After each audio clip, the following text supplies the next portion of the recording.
ये हमारा try vector metre है, एनर्जी मीटर है, जो ER300P का मीटर है। इसकी सप्लाई कनेक्शन कैसे करनी है, सबसे पहले आप देखोगे तो यहाँ पर एक 3 RYB डायरेक्ट लोड पे जा रहा है। उसमें यहाँ पर एक CT कनेक्शन है और CT का एक एंड जो होता है वह S2 जो है वो M पे कनेक्टेड है और S1 जो है L पे कनेक्टेड है। और P जो है वो डायरेक्ट आर फेज़ के जो लोड सोर्स इंड से जो आर फेज़ या वाई फेज़ या बी फेज़ से डायरेक्ट कनेक्ट करके P पे कनेक्ट किए हुए हैं। अब इसको हम प्रैक्टिकली देखेंगे कि ये कनेक्शन वेरीफाई कैसे हो रहा है। सबसे पहले हम देखेंगे कि हमारे पास जो लोड साइड है, जो सोर्स इंड है, वहाँ पर CT कनेक्शन कैसे करना है। अब यह देखोगे ये सोर्स इंड है, सोर्स इंड में ये R phase, Y phase, B phase और ये न्यूट्रल है।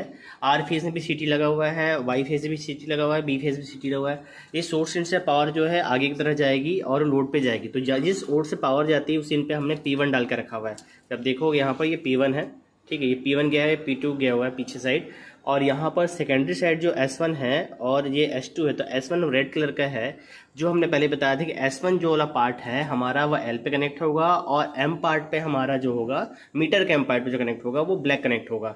इसलिए ऐसा होता है क्योंकि प्राइमरी में करंट जो होती है, आप जब भी देखोगे प्राइमरी में करंट जो होती है आपका P1 से P2 करंट फ्लो होगा, तो सेकेंडरी में as per Lenz law just opposite direction flow होता है। तो करंट जो होता है S2 से S1 पे तरफ फ्लो होगा। इसलिए हमारा S1 जो है मेन मीटर के सर्किट पे इंटर करेगा और हमारा बाकी जो है वो न्यूट्रल करंट होकर हो जाएगा। तो आप देख सकते हैं यहाँ पर हमने क्या लिया हुआ है, ये आर लिया हुआ है जो डार्क जो फ्लेक्सिबल केबल है, और ये CT का केबल है जिसको हमने एक ब्लैक और ब्राउन लिया हुआ है। सिमिलरली जब देखेंगे वाई फेस में हमने एक येलो लिया है और बी फेस में ब्लू लिया हुआ है, और इसका डायरेक्ट कनेक्शन हमने यहाँ पर किया हुआ है। यहाँ पर देखेंगे तो जो ये रेड जो है आप देखोगे तो ये सीधे P वाले पार्ट, ये जो आपका P वाला पार्ट है, इस P वाले पार्ट पे हमने रेड को कनेक्ट किया हुआ है।